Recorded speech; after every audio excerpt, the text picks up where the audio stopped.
Am I dumping the Tacoma for the new Frontier? It's coming.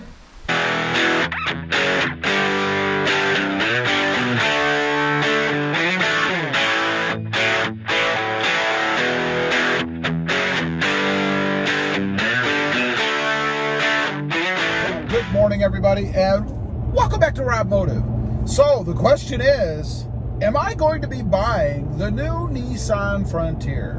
You know, Nissan's coming out with this arguably pretty cool looking truck, although from what I've seen so far, kind of like with Toyota and the Tundra, they're showing the top of the line, right? The Pro 4X or Pro X or whatever the heck it's called. I haven't done that much research on it, and there's a reason for that. We'll get to that in a minute. But what I have seen on it, you know, I've seen pictures of it. Looks pretty good. Looks kind of Tacoma-like. And a lot of people have said that. And I'm not really surprised. You know, Toyota with the Tacoma is number one, right? So if you're going to model your brand new redesigned truck after something, it's probably going to be the number one truck. And that's why it looks so much like a Tacoma. Now, the specs sound pretty good.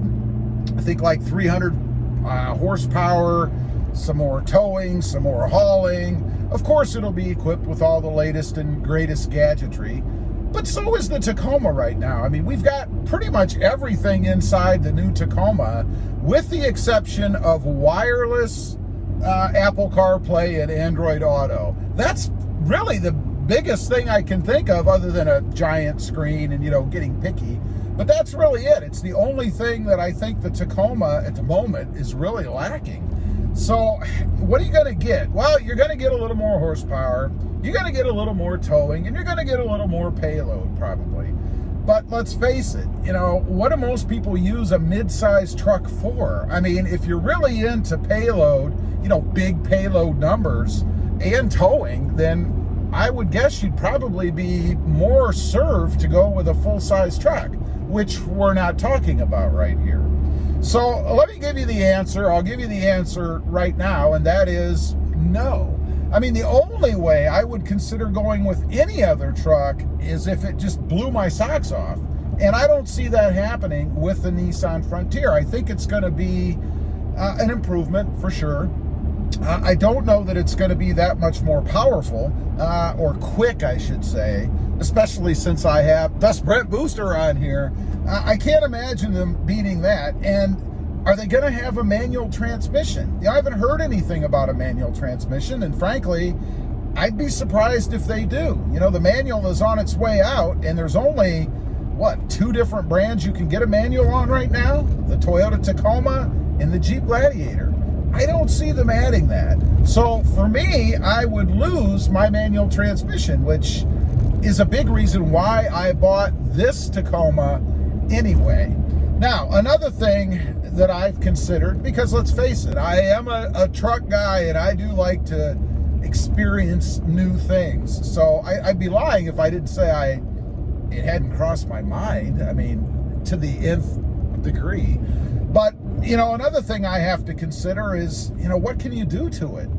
Again, if you get the latest and greatest from them, you're going to be getting their Pro line, if you will. Their hopped up, more expensive line. And like the TRD Pro version of the Tacoma, there wouldn't be much for me to do with it. You know, it would be basically complete when you get it.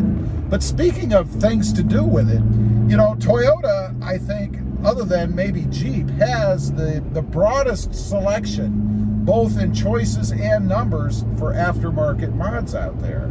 You know, you could get a more basic Nissan Frontier when it comes out, and I'm sure you'd be able to lift it, and I'm sure you'd be able to put different wheels and tires on it.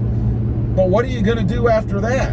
You know, I haven't explored the Nissan Frontier aftermarket world because I don't have one, but I've really never seen many that are overly modded, you know, or have a lot of mods on them. So I would be concerned that there wouldn't be anything to do. You pretty much get the truck, other than maybe adding wheels, tires, and a lift.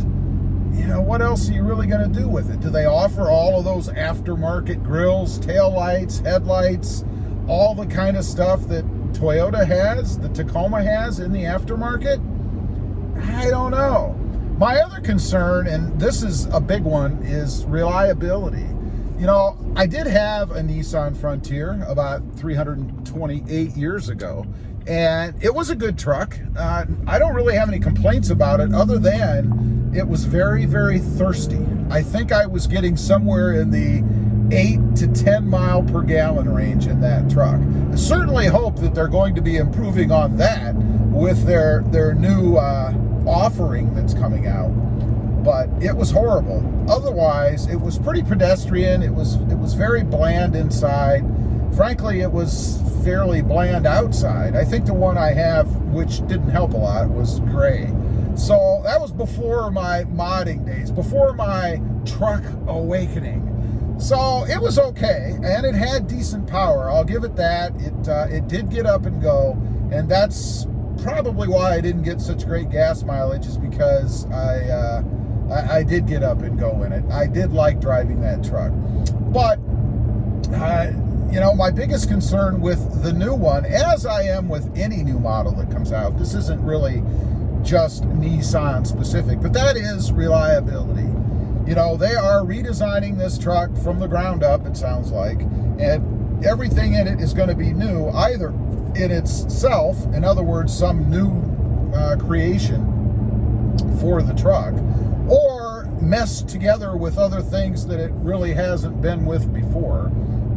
And of course, you know, the problem you have in doing that is reliability. Are there going to be troubles? It's brand new. There's no history. We don't know. We don't have anything to go on with it. And, you know, Nissan's reliability, it depends on what version you're talking about or what model you're talking about. You know, they had problems with the Titan, different issues and things. Now they're coming out with the new Frontier. Are they going to have the same kind of issues? How well is it tested? What's the track record? You know, on and on. I don't have those issues with the Tacoma. I've had this truck, it's a 2020, for over a year now, and I have had zero issues with it. Not one thing. Now, there has been, I think, a couple of little TSB type things or whatever on the truck, but you get that with anything. Nothing major, nothing that I've had to take this truck into the shop to mess around with. So I really wouldn't want to give that up, going with a truck that, honestly, I'm not really all that hip about anyway. I mean, I think that when it does come out, I will hit the dealer and I will try to drive one if I can find one, like anything else out there right now. But that's probably about it. Again, it would really have to blow my socks off for me to be considering trading off the absolutely awesome Tacoma for a newbie. Let's face it, it's a newbie in the market because it's a new model. I don't know. Anyway, the answer's no. I am not going to be trading off my Tacoma for the new Frontier. Leave a comment. Let me know. Are you considering it? Have you made up your mind? Are you going to be getting the new Frontier? Worse yet, are you trading off your Tacoma for it? I'd be curious to know. Also, real quick, if you're interested, I do have 2 additional channels. RobMotive FST, all about my Tundra experiences and my quest for the new upcoming Toyota Tundra. And RobMotive JT, all about my 2020 Jeep Gladiator. Check them out, and if you're interested, please consider subscribing. Don't forget to click that notification bell so that you don't miss out on any upcoming videos. And do me a favor, smash that subscribe button on the way out. Thanks for watching. Stay safe out there. Bye.